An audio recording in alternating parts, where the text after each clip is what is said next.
those who are here today. If you don't know much about Emerald Keepers, we're a nonprofit working to make Coronado a model city of sustainability. And to that end, we have a huge team of people that are working. We're a grassroots effort. We're all volunteers, and hopefully you've seen us on social media, and the Eagle Journal, and around town, and our signage that you see, and hopefully you've attended some of our other programs. So thank you for all of that. I want to thank our partner, the Coronado Public Library, and recognize our team of Emerald Keepers who've helped us with all of our programs. They've been absolutely fabulous, so thank you to our team. Tonight's presentation is a culmination of our Emerald Read Rising Dispatches from the New American Shore by Elizabeth Rush. This was a Pulitzer Prize finalist, and it was also the Rhode Island State Read in 2018. So we've enjoyed a beach book talk. We had a wonderful panel discussion last week here in this room, and now we're going to hear from our expert. So I'd like to introduce our distinguished speaker, Dr. Mark Merrifield. Mark has spent the last 2 decades studying global and regional sea level change. A Scripps alumnus, Mark returned to campus from a 20-year stint as director of the University of Hawaii Sea Level Rise Center. Now serves as the director of the Scripps Center for Climate Change Impacts and Adaptations. Mark's research areas include sea level rise and climate variability, coastal oceanography, and nearshore processes. He's worked with partners in academia, industry, government, and non-governmental organizations. Most impressively, he was one of the lead authors of the Sea Level Change chapter in the United Nations Intergovernmental Panel on Climate Change, 5th Assessment Report. As Center Director, Dr. Merrifield is supporting and conducting research that advances the understanding of climate impacts and provides meaningful projections while preparing the next generation of scientists, engineers, and policymakers in risk assessment and adaptation strategies. Please welcome Mark Merrifield.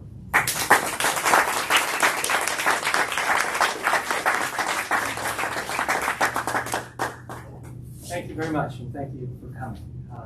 To add to that bio, I was raised in Southern California, and we had uncles and aunts that lived down in San Diego, so I used to enjoy trips down here quite often, and love San Diego, and love the beaches of San Diego, and I want to make sure that we have... Thank you. Hi, I'm Mark Merrifield. Thank you very much. Such a formal... what is it, evening with Mark Merrifield? I think my wife thinks of it as an evening without Dr. Mark Merrifield. Yeah, I just want to say a lot of ties to San Diego, and let's get right into it. Let's talk about sea level rise and how it might impact Coronado and San Diego. So this is the tide gauge in San Diego Harbor. It's just across the bay there. It's been there since 1906. And this is a plot. We've taken out the tides and sort of the annual cycle, and this is what's left. And you can see what dominates it is sea level rise. So sea level has gone up by about a foot since 1900, and shows no sign of going down. And you can see that there are these kind of fingers that are rising up above the trend there. And those are interesting little stories in themselves. So the first one there is that is the 2015-16 El Nino. So El Nino, when it hits San Diego, of course, sea level goes up by about 10, 20 centimeters or so, and the waves get out. And that combination is particularly damaging to the coastline. And so this is the 2015-16 event, exposing the shipwreck there off Coronado. This is 97-98, and you can see the need for defense that came with that event. You can also see the loss of sand off of Del Coronado there, or the Hotel Del. You can see that pier that's being exposed with all the sand being pulled away. It's quite a lot of sand loss with that one event. This is 82, 83. This is not Coronado, that's Mission Beach, and that's where I lived as a graduate student, running a beach flat there. And during that event, during the middle of the night, the waves came pouring into our house. So that was a very, my first sort of exposure to sea level rise. And then going back to 1905, and in between there are quite a few El Nino events which all have a story associated with them. Interesting one during the war years, there was a fairly large, pronounced El Nino. But in 1905, a storm hit our beaches with such fury it was labeled the Century Storm. That was in January. Trouble was another hit in February, another in March. The sea washed 110 feet of land away along Ocean Boulevard. The boulevard itself was no more, and homes were naked against a violent and unpredictable sea. So the tide gauge was built the year after that, 1906. So there isn't a clear record that had anything to do with El Nino, but you can look at other indices, and this is what's called the Southern Oscillation Index. It's just looking at pressure changes between Tahiti and Darwin, Australia, and from that you can, when it goes red, it's El Nino, when it goes blue, it's La Nina. And so 1905 was the second largest El Nino by this measure during the whole century.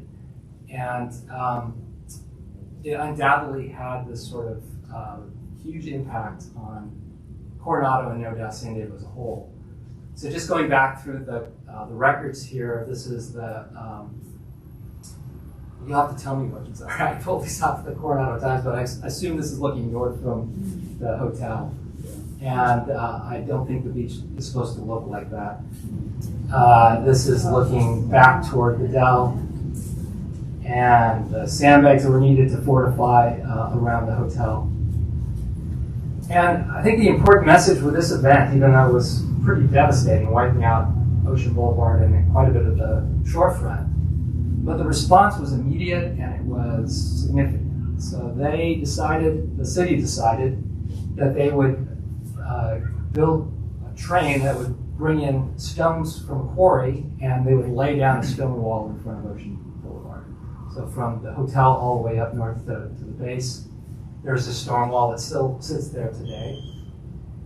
And I think that the interesting part of this is that this is a climate adaptation strategy, right? I mean, so this is, we had a bad event. What do we do? Sizing it up, using a lot of city resources to put this down, but it has been effective for a century.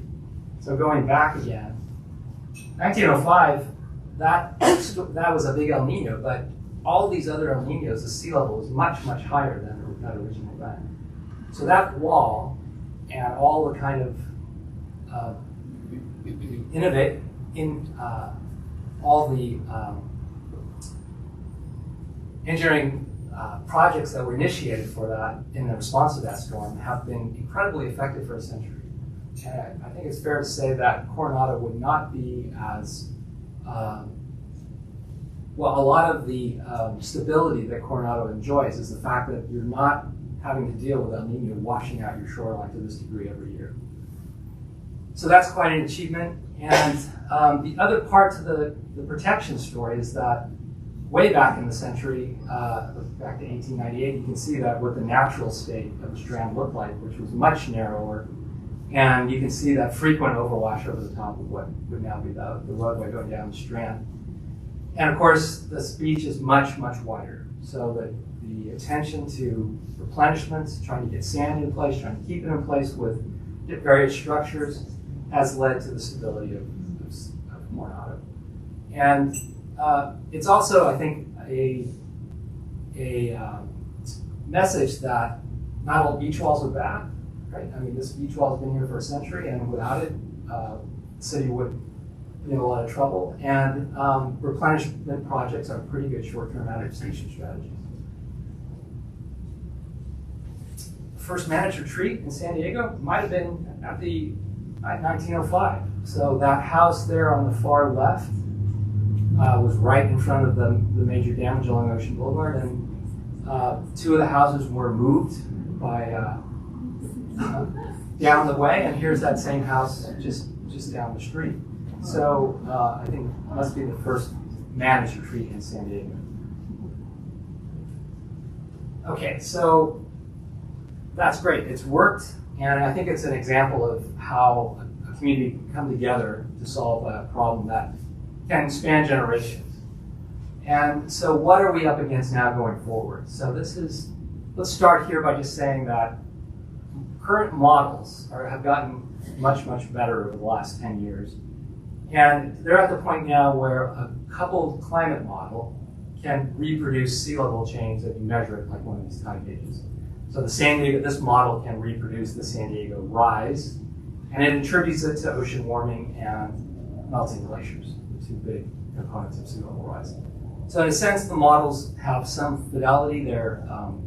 They have some skill at predicting observations.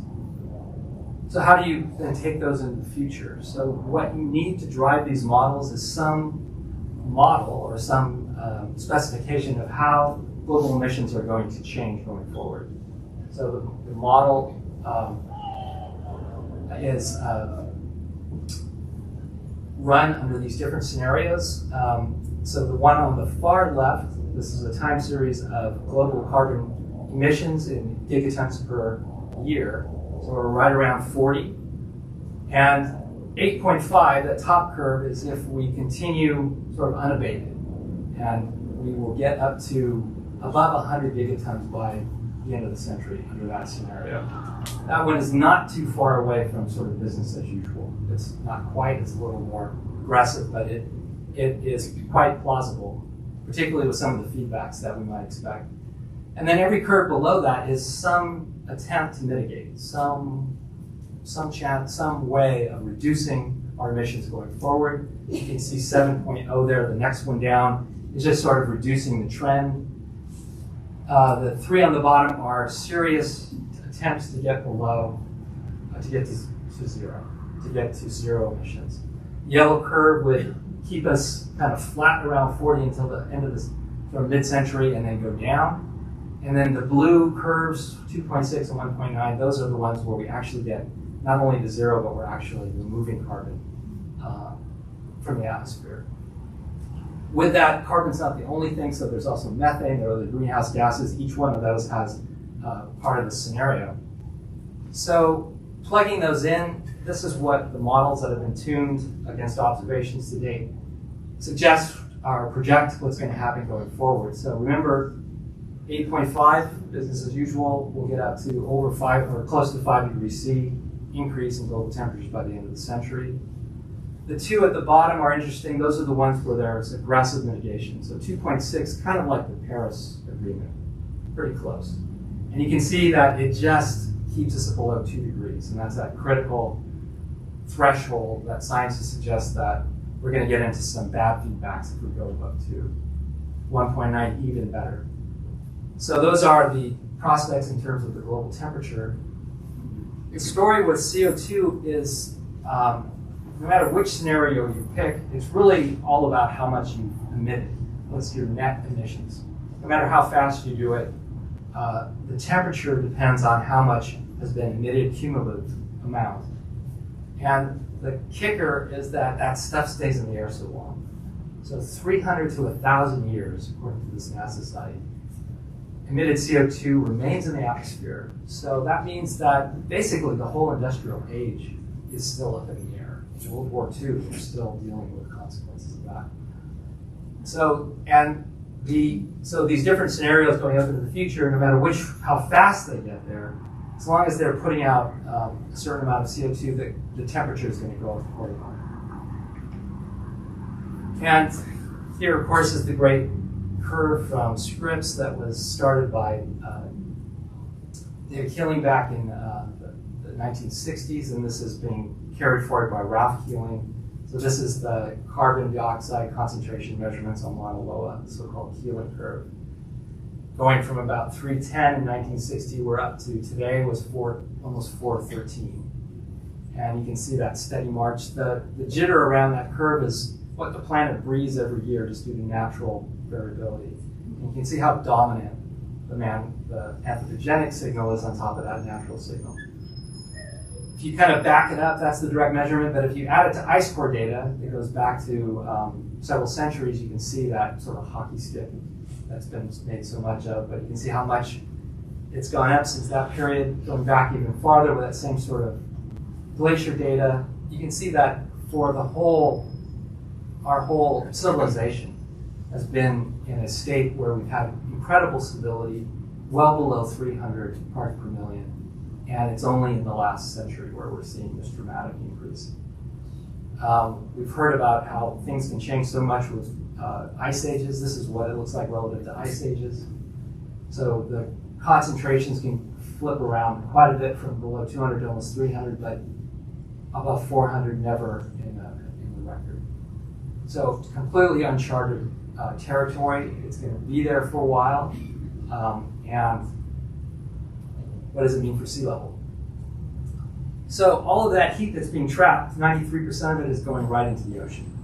So that is another, just as greenhouse effect is a natural phenomenon that allows us to thrive on Earth, the fact that the ocean is there to take up so much heat to modulate any sort of climate variability is central to understanding the climate problem. The problem is all that heat is going into expanding the water. It's less dense, it's warmer, it's getting higher. Added to that is the fact that the glaciers, the water on land, is melting and going back into the ocean. So under these different scenarios, you can see that from where we are now, by 2100, we'll be anywhere from 1 meter to maybe half a meter, depending on which scenario we take. And kind of the interesting bit here is that it's going to take a while to see a difference in the scenarios. So even if we embark on this aggressive 1.9 or 2.6 emission reductions, it'll be a while until we actually see the departure from what an 8.5 will be. But that's only out to 2100. If you crank that out to 2300, you can see just how ominous this all is. So the red curve is the 8.5 sea level rise. 2.6 is with heavy mitigation. So with heavy mitigation, we will not get above 1 meter of sea level rise, at least in the next several centuries. With 8.5, it's 4 and rising by the time we get to 2300. 4 meters of sea level rise. So what does that mean for us? I mean, that's too far out, right? We need to bring it in now to where we can actually do some kind of take some meaningful action about this. So one thing to think about is, well, how often is it going to flood and when are we going to really see it rev up? These are 4 different sites that was part of the study we did that received something that was a major climate change. La Jolla on the far left there is essentially like Coronado. It's and all parts of San Diego. So this is counting up the number of days it's going to flood in San Diego going forward in time. So you can see it's going to be relatively flat until about 2033 or so. Very slow increase. And then it's going to go up dramatically. And then we're going to see a quick rise, 100 days per year by mid-century or so. And then by the end of the century, it'll be nearly every high tide will be a flood condition. This is under the NOAA minor, let's see, this is it all depends on the threshold. This is the NOAA intermediate sea level rise scenario. Sort of a little over the 8.5 I showed you. So the reason why we're seeing this flattening and rising up is that the tide is doing its thing. So the tide goes up and down, modulates about every 18.6 years. And so as sea level goes up, the tide is going into one of those lows for about 18.6 years. So that's going to cause the sea level flooding not to go up until the tide starts to ramp up again. That's what happens when we shift back into the other period. This got all sorts of, this is a pretty dry analysis, but because the author was quoted in the press as saying, well, the tide's wobbling, it just went sort of viral. This is the Star in the UK. And the moon wobbles, you can Google that and get all sorts of strange takes on that. It's not wobbling, it's just a natural precession of the moon. Okay, so with nearly every day a flooding day by the end of the century, and a lot of uncertainty leading up to that, right? We were going to be at least a decade of people not really noticing flooding, and then it'll hit. So there'll be a tendency to be lulled into complacency, I would say, because where is the flooding? It's not going to, I thought sea level is accelerating. Why are we only seeing 1 or 2 more days per year? So the challenge is, how do you mobilize around a problem that's not quite there yet visually? So that was the difference in the 1905 event. Everybody could see what happened. Everybody knew what a course of action had to be taken. This is a problem that you can't see or feel really yet. You can see the golf course puddled up. You can see more flooding days per year, but it's going to be a while in terms of sea level until it really becomes a problem. The problem is if you wait that long, it's not that you're too late, but your job is much, much harder. Because now you've added all of the CO2 that's not going to come out of the air for a long time. You're on a track that is taking you to much higher flooding days without any pause. You've got to get out in front of this problem and make that curve bend. So at Scripps, the way we're approaching this is to try and get a better sense of when flooding occurs, why it occurs, understand the process that lead to it, and then tie that directly into the projections. Right? So to give people, this has happened in 2019, how often is something like this going to happen in Cortez Avenue in Imperial Beach? And how much worse can we expect going forward? So this was not an unusual, particularly unusual day. It was the waves, as you can see offshore, were fairly big, but it was king tide or close to it. And sort of that El Nino signal, sea level was pretty high that particular day. So what we have for Imperial Beach is, on the right here, is a set of all the observations that were taken to kind of quantify or tune these models so that it is specific to Imperial Beach, even specific to Cortez Avenue. We have one for Descanso, for Encanto, going right down the street, each one of them will being a little different. And with this, we can provide, with sort of out to a week in advance, an indication of when it's likely to flood, which high tides are going to be trouble, what the uncertainty of that is going forward, sort of as a kind of like a weather prediction. That's what our alarm sounds like.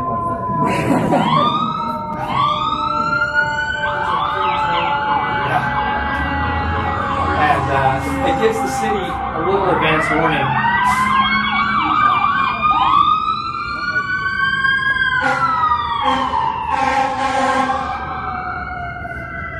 It gives the city a little advance warning to get ready. So to have the signage up, the sandbags in place, the plows ready to go, and that's been an example of. I mean, we built this system up in collaboration with Mayor Dedina and his team, and really getting a sense of on the ground what are the issues and what needs to be customized for their purposes.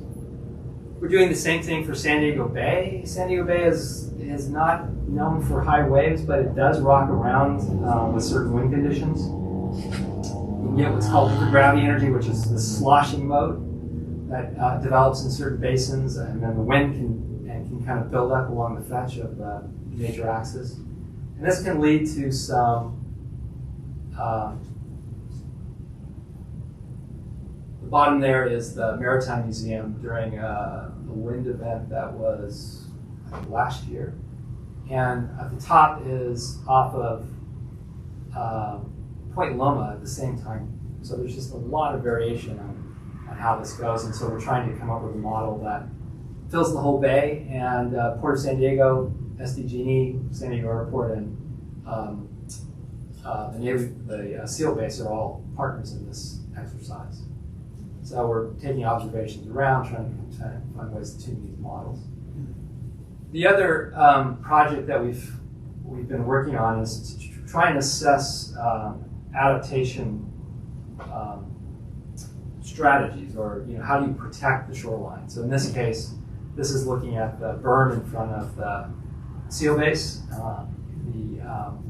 down the strand, and with that last El Nino kind of rushed over the top, reached it, and caused some flooding in the back there. So how do you build these berms sort of optimally? What's the height when you put it out? What's the slope of the berm? All those sorts of issues we're trying to take a look at. This is just some LiDAR images showing how strong that event was, the base right before the event, and then after you can see the waves banging right on the shore there.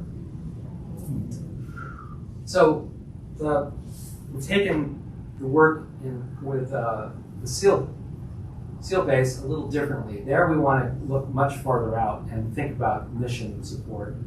And so we've been looking at developing climate projections that are tailored for that area, which take into account all the kind of models we've been developing to get the waves right. And really going road by road, dock by dock, building by building, trying to understand what the risk is for minor, moderate, and major floods. And in this case, we've been looking at the scenario with the berm, without the berm, how much of an impact it makes. But with that, we're making sort of these detailed maps of what's vulnerable around the base, color coding it, putting it out well in advance to give planners an idea of how to prepare for sea level rise using sort of the best available science. We're also working around the county. We're looking at beach stability, cliff erosion, trying to understand when you put sand on the beach for replenishment, where does it go? How effective is it? What can you do with living type shorelines and how do they improve the stability of beaches?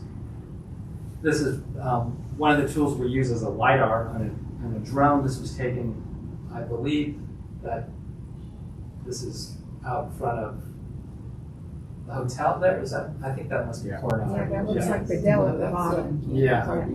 There's that little kind of, yeah.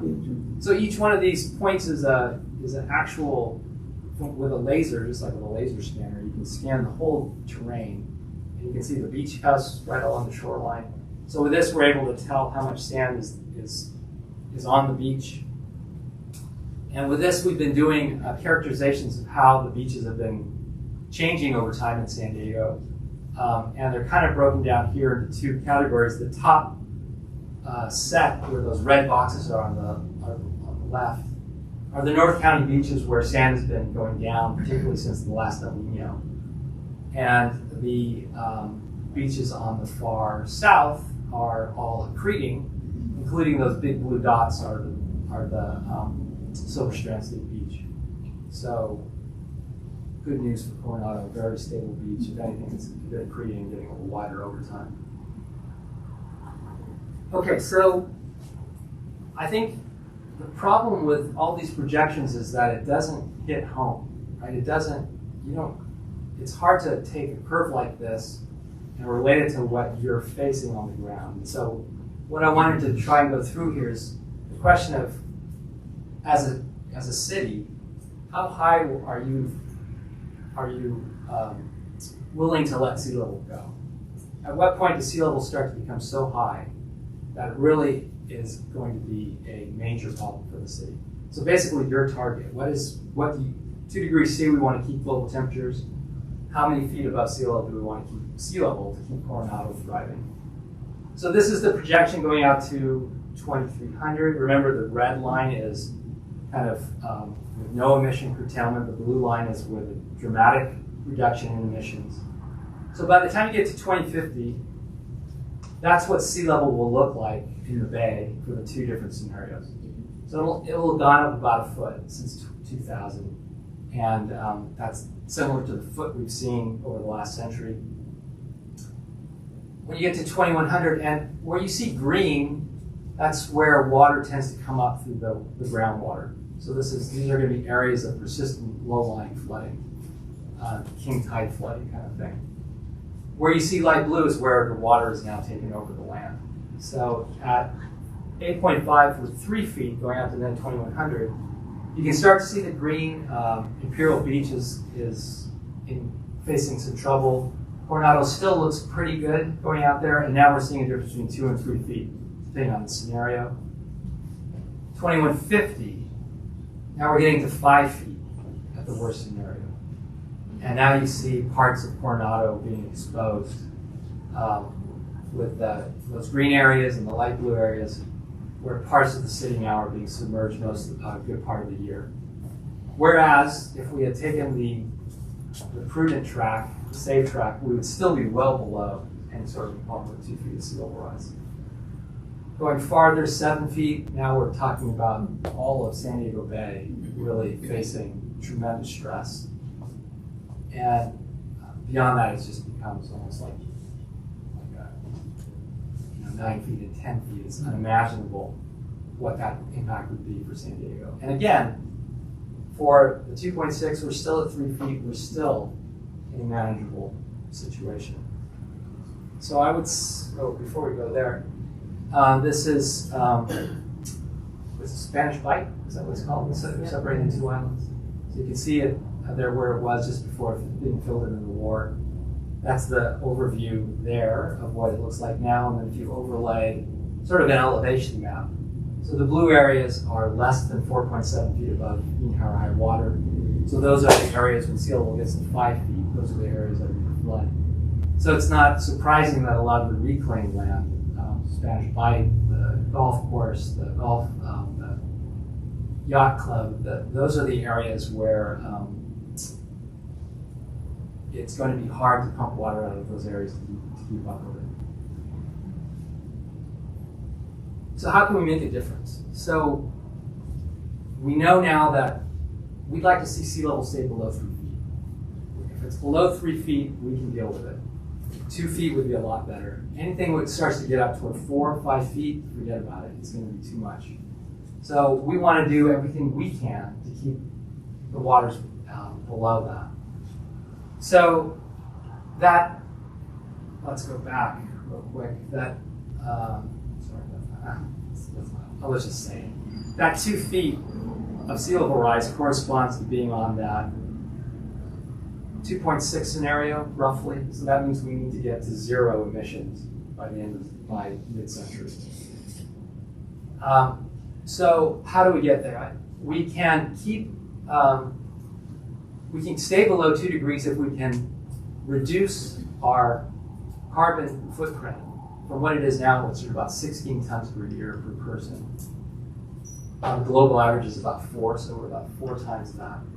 If we can get it down to 2 by 2050, it's kind of like cutting in half every decade going into 2050, your footprint.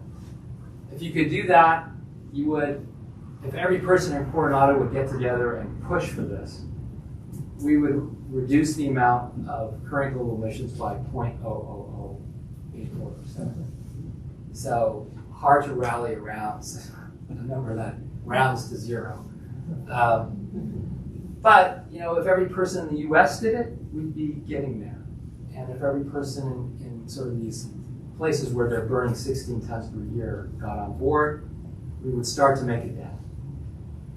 And so I think the way forward, I learned that from an animal friend, that's the jargon to use. Way forward on this is to draw the line in the sand and to reject a scenario where we're going to lose Spanish Bight in all our low-lying areas and we are not going to be able to keep pace. To kind of follow in the footprints of our forebears and to take up the challenge of how do we build a resilience for generations going forward. And I think for Coronado,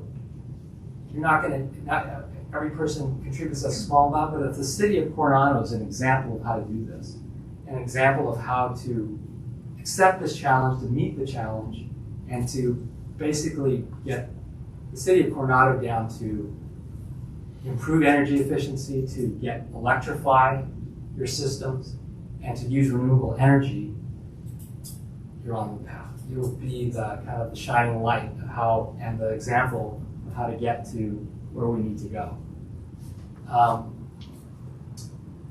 And also just to say that besides sea level, there are other issues that we're going to run into if we don't do something quick. And those are about heat waves, loss of precipitation, fires. So there's a lot at stake here beyond just sea level. This kind of says that, yeah, there are going to be people that are going to be hard to persuade on this, but what you're asking or what you're driving toward is a better future no matter what. And I think that is at the root of the challenge. So where do we go from here? I suggest that we wire up the strand. So we have the best sea level observing system in the world, powered by the Navy, because they put a lot of energy into getting the systems up and running and the models tuned up. And build the systems from Coronado to Imperial Beach that gives detailed information about where we are, where we're going, and quantifies the risk going forward.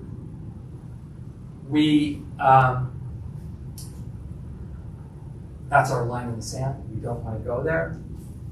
How do we get there? We electrify. We go toward a sustainable future. Why do we do it?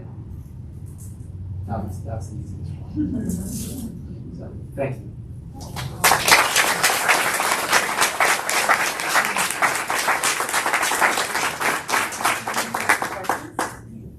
We'll take a few questions. If anybody has any questions, we'd love to field a few for us. You want to just call on a few? Sure. When you're making your projections, are you taking into account the potential faster rise when the first rises start? Let's say I've heard occasionally that they want to take the rocks out. It's kind of crazy, but I've seen it in the Eagle a few times. So let's say the water starts to come up in Imperial Beach, they do nothing. Is the potentiality of a higher water line proportionate to not doing anything when it's lower? So as the damage starts, if you're not mitigating, can it potentially get worse than your projections? I think the impacts would definitely get worse. Yeah, for sure. And I think it's, I think that kind of the mindset is to think about it as what's the trigger for change? Like at what point do I need to make a change? Because if I keep on this path, I'm not going to meet the challenge going forward. And you want to make the change before More damage, because then you have to mitigate more. And it costs way more to be. So that's something to think of for projections, maybe, to talk to people, because the longer you wait, the much more work maybe you have to do. We're trying our best to kind of come up with the best strategies for adaptation, but the honest truth is that if the level gets too high, adaptation is not going to be effective. So we've got to get out in front of mitigation. It's like two fronts to this battle. I have a question. Yes. In your presentation, you talk about, I would say, the overuse by Americans in terms of our carbon footprint. What could you give us as individuals in this room? Because you said if everyone in the United States did it, it has a much larger impact. What are the top 3 things that individuals can do to reduce their carbon footprint? Yeah, for a city like Coronado, electrify. So try to get gas off the streets. Make it easier to charge your car than it is to go fill up your tank. And if you can electrify, then you can start to use renewables to power the electric system. And that's really the main step. Beyond that, construction is a big part of the carbon problem. The way you build buildings and the way you lay concrete and all sorts of, they're smart ways to build. And I think that it was such a beautiful city. It seems like a great city to walk, to bike, I don't know what you did now, but it just seems like you can envision like Coronado, which would be just like that.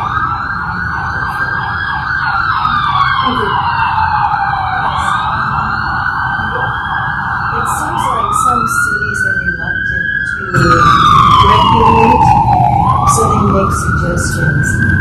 Whereas some cities, I think it's Solana Beach, are making requirements for all new buildings not to include natural gas in that new structure. And so I think there needs to be more of an emphasis from cities. Hey, listen, we're working with you, not against you. You know what I mean? Yeah, I think one analogy to that is that at the turn of the last century, what U.S. cities really had to deal with were fires because of bad design, bad systems to deal with fire. And so the regulations that were put in place to make people safer, to make places safer, really led to the growth of U.S. cities. And I think you have to kind of think about the climate problem in that way. Have you had a chance to look at the Coronado Climate Action Plan? I have not. Right now we're in, I believe, a 60-day public comment period. Do you know where we could get a copy of the proposed plan? I can help you with that. In fact, I will go home tonight and put that on our website on emeraldkeepers.org, and you can get a copy right there. You can also go on to the city. It's 127 pages long. I've read it cover to cover, along with 12 other action plans in the San Diego area. We're the only city without a climate action plan currently, so we're really behind the curve, and our plan is only aspirational. In other words, they kind of hope that people will do this. There's no real teeth to this, and so I guess that would be my next question to you, Mark, is that, how do you get the message across that this is truly a code red? We have this wonderful sort of climate privilege, if you will. We're not going to feel this till 2033. What's going to happen? We have all of this. We don't really have too many fires. Maybe we get a little bit. I mean, we're not even asked to ration water right now, and we should be.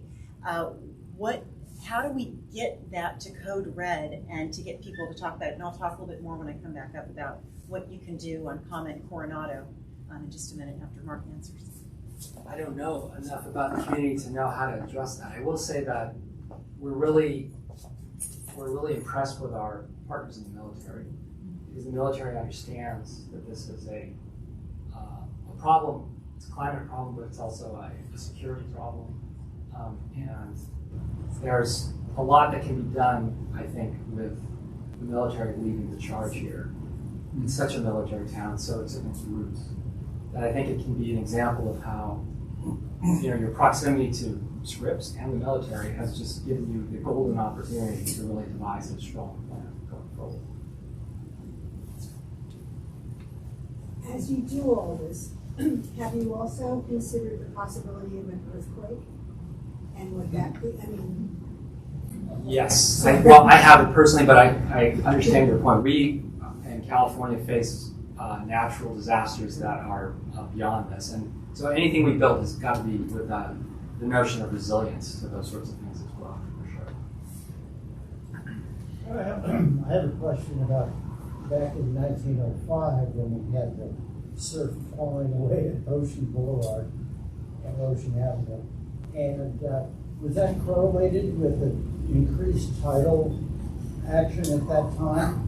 So if it is, then you can predict what if you have an El Nino and then you have an increased tidal situation, and say in 2030, Yeah. you're going to have an issue. Yeah, that's a good question. I was actually late last night trying to dig up.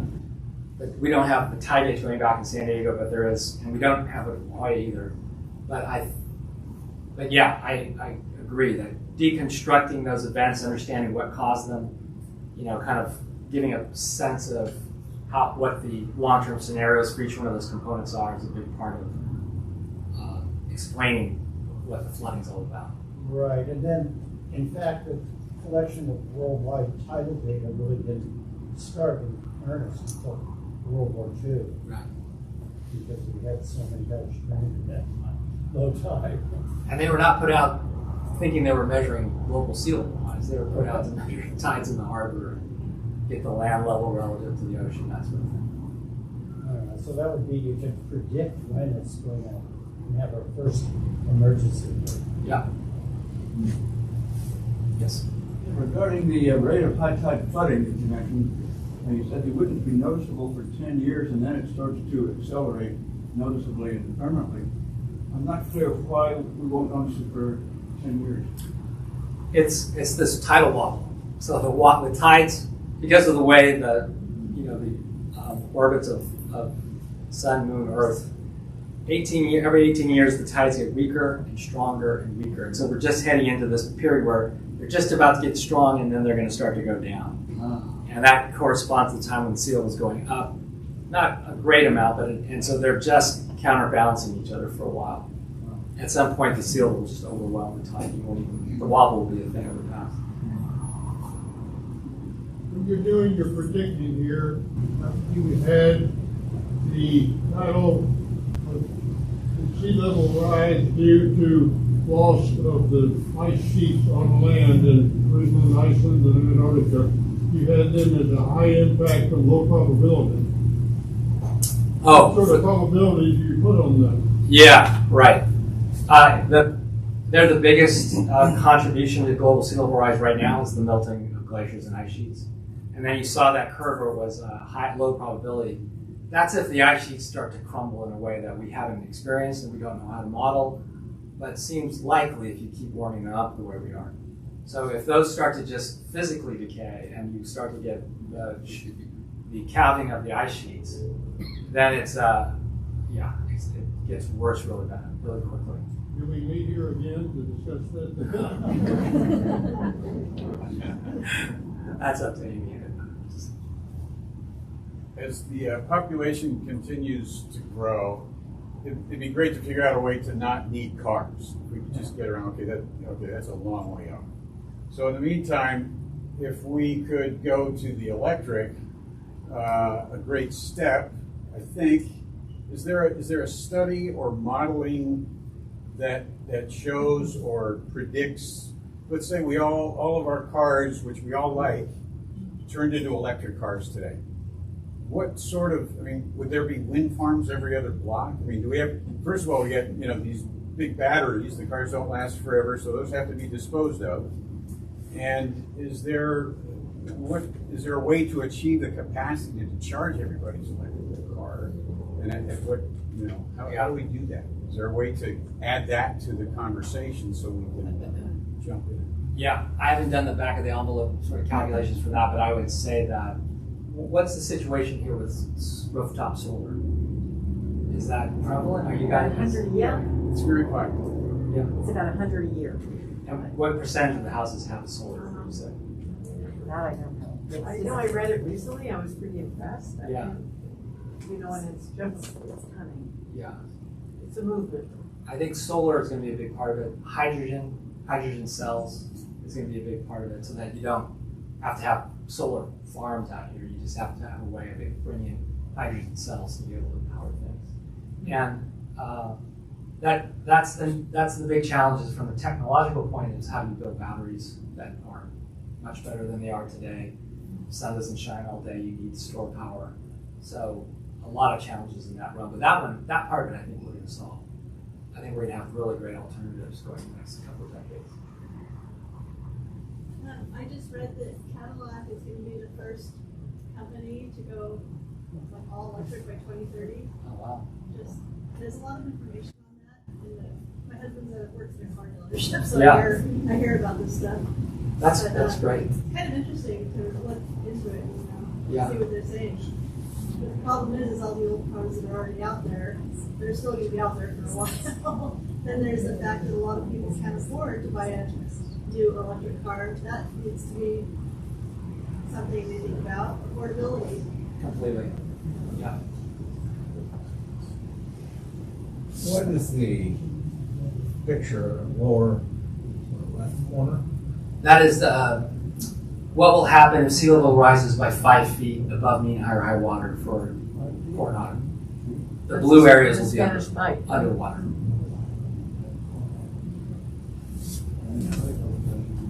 Where's the bridge on that? Off to the right?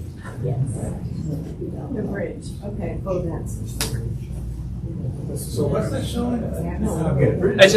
It's just an elevation map, so it's just showing you where the low-lying areas of Coronado are. Everywhere it's blue, it's only 5 feet above mean high water tides. So if the water gets that high, this is going to be submerged. I have a question. Does anyone know what percentage of the power in Southern California or Coronado is coal provided still? They're saying 60% of SDG&E is clean energy. 60% is the number that they're giving. So the other 40% is coal or fossil fuel. Unclean. Thank you. Yeah, an interesting thing that Tesla came out with now, depending on where you refuel your car, they now have a model that predicts how much of the recharging came from coal and how much comes from coal. Yeah, it just came out, I want to say, in their 2020 models. I thought you were going to say a different thing. I had a big discussion with my wife about whether I had enough juice in the electric car to get here and back. Yeah. I don't know about going over that bridge. We'll see how. So Thank you, Dr. Merrifield. This is really great analysis for Coronado. Can you give us a little sense of how Coronado will fare relative to other locations? Because I know we've lived in the Mid-Atlantic, and we were already having much more frequent flooding, much more sea level rise and ground sink, and then other parts of the world. And, you know, it's not an even impact. I think we're actually kind of in a lucky spot. Am I correct? And can you tell us more about how other areas compare to us? Even in parts of San Diego, I mean, I think people that are dealing with wildfires are in a totally different situation. The flooding is not the kind of flooding you get with a hurricane, right? That's going to come in and just overwash the city. This is just this fact that the water is coming over places you don't want it to come over and coming up from the groundwater with the tidal cycle in ways that are going to be a nuisance, and more than a nuisance if it gets to a certain level. So I think what Coronado seems to me is like one of the cities that has enough resources to try and make a dent and make a crack at this. You're much better positioned than Imperial Beach, who are, they're going to face some tough times. They just don't have the revenue to affect some of the change that's so important. Coronado can be the kind of the gleaming, the light, the shining light that kind of guides the way for this and shows us how to do it and can afford to do it. Mark, just a quick question. Obviously, you're talking about science, and we're listening to the science here. We're seeing so much that your center is doing, and the kinds of research that's taking place, and also just sort of having the alarm system set up and that sort of thing to have it wired to go. Groups like Emerald Keepers is trying to educate people, but how can you get that word out? I mean, there's some people who they really just don't know. How do you bridge that sort of science communication piece other than groups like ours that are grassroots effort trying to get the word out to everyone? Well, I think what you're doing is great. So, appreciate the opportunity to speak to a group like this, and we'll always take that opportunity. I think that a lot can be done, at least what we're seeing on campus is it's the next generation who's taking up the mantle here. And it would be great to start to engage with Coronado High School, Coronado Middle School, set up opportunities for them to do internships at Scripps and to kind of get into the research, kind of get into innovation in terms of adaptation, try things out. Let's figure out if we can come up with some engineering solutions. That would be the direction I would take right now. Yes, I just wanted to share with you all some information about solar panels. 5 years ago, we put in 15 solar panels here in Coronado, and I drive a Tesla 1,200 miles a month. This last year, I drove my Tesla 1,200 miles a month, powered the house. I don't have air conditioning, but we powered our house, and we got a little money back from SDG&E. So that's how much 15 panels can produce. It was enough to power a house and power 1,200 a month, 1,200 miles, excuse me. So just as a comparison, I think solar is one of the answers we're going to have to look at. Yeah, thank you. On your Scripps webpage, do you have sort of a I don't mean insulting, but kind of dumbed down slide decks or educational where a city can go to or slides you would recommend, you would want people to see to help inform them to some of these situations? Like, is on your Scripps website, is there kind of a public service portion of it, or where there's information to take a look at, or do you know of one that is out there? Yeah, we're completely highbrow, so we just.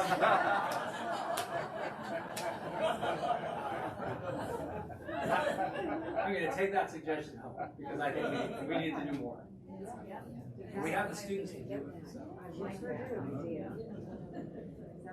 I think most of what you have here, just put it on the site, because some of it we can figure it out. Yeah. You get the gist. The pictures are excellent. Just this presentation was excellent. I love going back. It was basically the Coronado Times, or I'm sure your local paper. They have such great stories about how Coronado dealt with some of these. The Historical Association does a lot of research. Yeah. Good.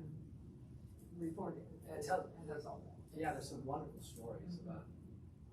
But it is, I agree with the putting it dumbed down a little, because you explained it and took us through all that, which we could follow. But to look at it and then have to try and figure it out, I mean, you understand that and just put. That's why I would say, if you're going to take something home, is don't let the water get 3 feet above what it is right now. 3 feet is your target. If you can, and then start to ask, well, what does that mean? What do we need to do to keep it below 3? But you can't wait till it gets 3 feet to say that. That's what we're right. 3 is going to go 5. You wait till then. Because already in Imperial Beach, that's already damaging there. Damaging, but I don't know that I would build houses on that. Well, that would be a question from the book Rising. Is there any thinking in California of, like, don't put 4 houses on the lots close to the water because there's going to be more people have to move, and move that train? There's several areas, like in Orange County, we were out there in April, and they were pushing sand up on the train that's now closed, by the way, so it didn't work whatever they did. So there's a few things. Is anybody thinking or saying, hey, we've got to do a couple things here now? Insurance companies. Insurance companies aren't giving insurance anymore. Well, one of the points in the book too, Rising, is at the end, a lot of the mitigation and things that are started, like San Francisco Bay and all of that, or other areas, or down in Louisiana, the answer to some of it, unfortunately, is retreat. I mean, that word you used, somebody did, that's what has to happen. And I don't like that, because I like where I live. I like living near the ocean, but there are some areas that really, mitigation is going to buy you more time to think about it and develop it and figure it out.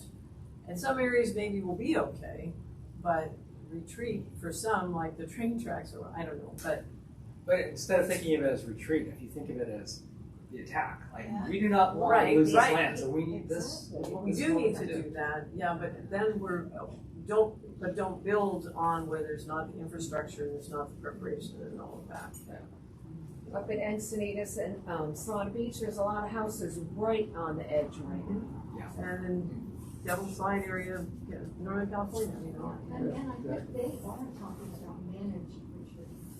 Yes, Around right. Delmar and Solana Beach. They are I did talking read a about- document recently about that. They're already at that phase where they may need to seriously consider managing. Some things, I want to be respectful of everyone's time. We are so appreciative to you.